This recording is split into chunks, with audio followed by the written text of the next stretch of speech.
I'm Teisha Bader with Shalom TV's news update for Wednesday, December the 18th, 2013. There are still very few details today about the reported escape of Jacob Ostreicher from Bolivia. But the New York Jewish businessman is said to be back in the U.S. safely at an undisclosed location. As we reported to you yesterday, Ostreicher, who was arrested and detained in Bolivia in 2011 on suspicion of money laundering, did in fact exit the country where he had been held for 20 months in a Bolivian jail without any charges being brought against him, and then released last year on house arrest in Bolivia. The AP reports that actor Sean Penn, who has been working for Ostreicher's release, said in a statement today that he is with Ostreicher, who he said is safe, doing well, and receiving medical attention. Penn said a, quote, humanitarian operation had been mounted to extract Ostreicher from, quote, the corrupt prosecution and imprisonment he was suffering in Bolivia. No additional details as to who was behind the operation were given. U.S. Representative Chris Smith, who has been very active in advocating for Ostreicher's release, released a statement last night saying that he was overjoyed at the news. Smith said it has been a long, painful road for Jacob and his family. He needs time to restore his health and rebuild his life, and he needs time with his family. A great injustice has been done to him, said Smith, from which he may never fully recover. Smith also expressed his gratitude to Sean Penn for his tireless work on Ostreicher's behalf.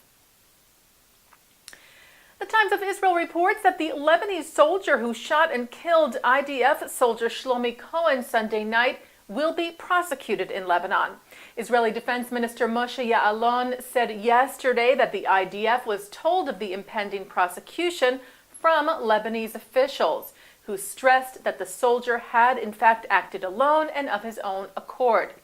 Cohen, a Navy Master Sergeant, was shot several times while traveling in his military jeep near Israel's border with Lebanon.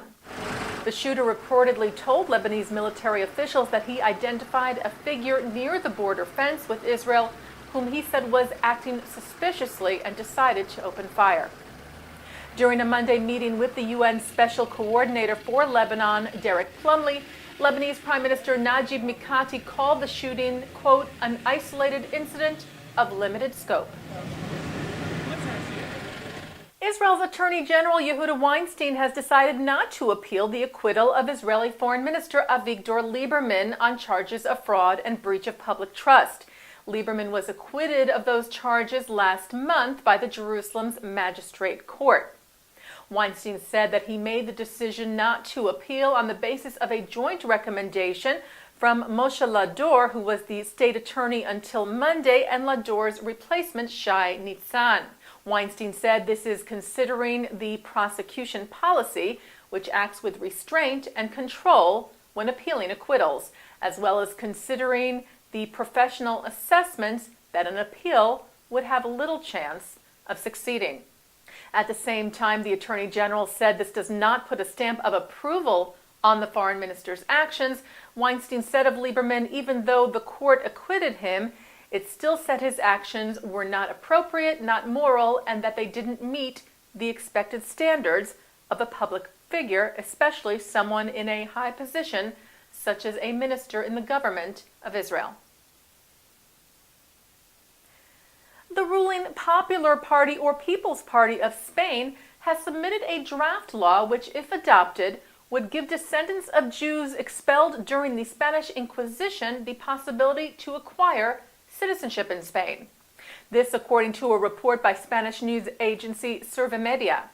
Last year, Spain's Justice Minister Alberto Ruiz Gallardón said his government would be offering citizenship to Sephardic Jews descended from the hundreds of thousands of Jews who were forced to leave Spain during the Inquisition, which began in 1492 before expanding into Portugal.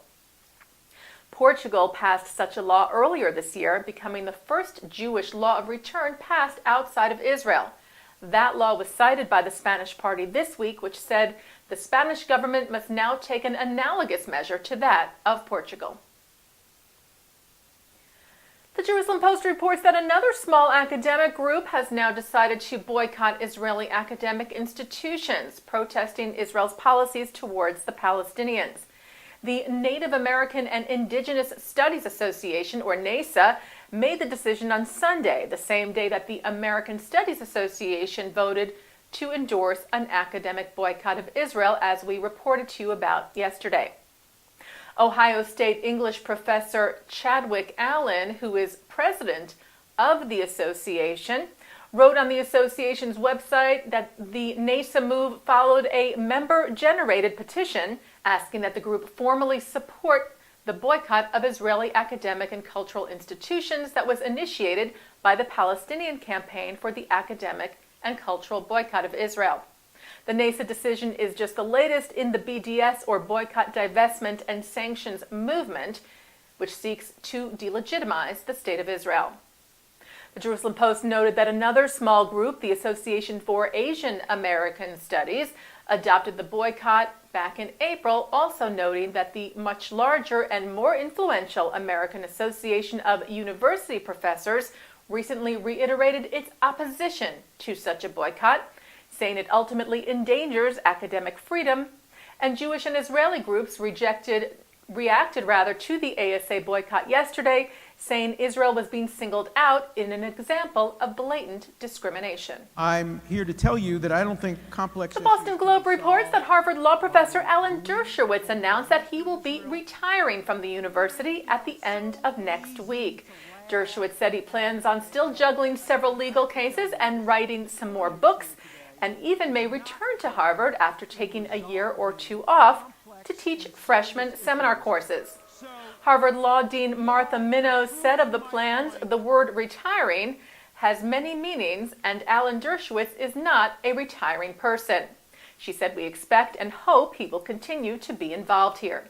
Dershowitz joined the Harvard Law faculty in 1964, becoming the youngest full professor in the law school's history, and has taught 10,000 students over the course of 100 semesters there.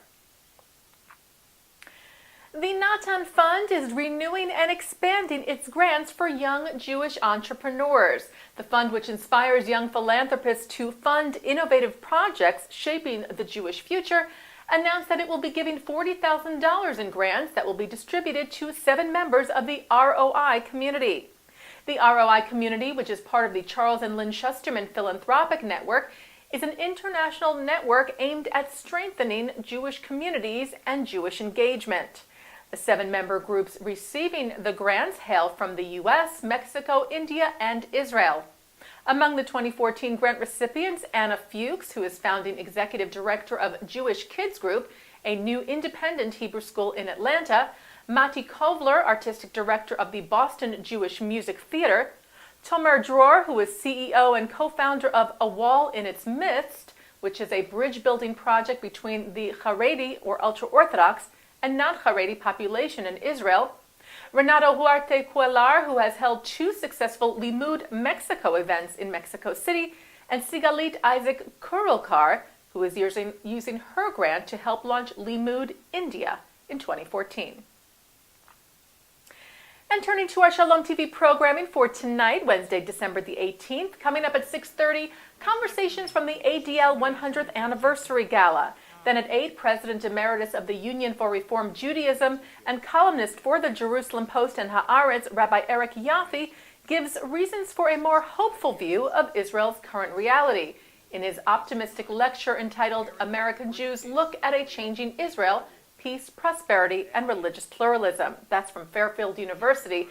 And then at 9 on L'chaim, Israeli singer, songwriter, and activist David Broza talks about his new album, East Jerusalem, West Jerusalem, plays songs on his guitar, and discusses his views on Israel today.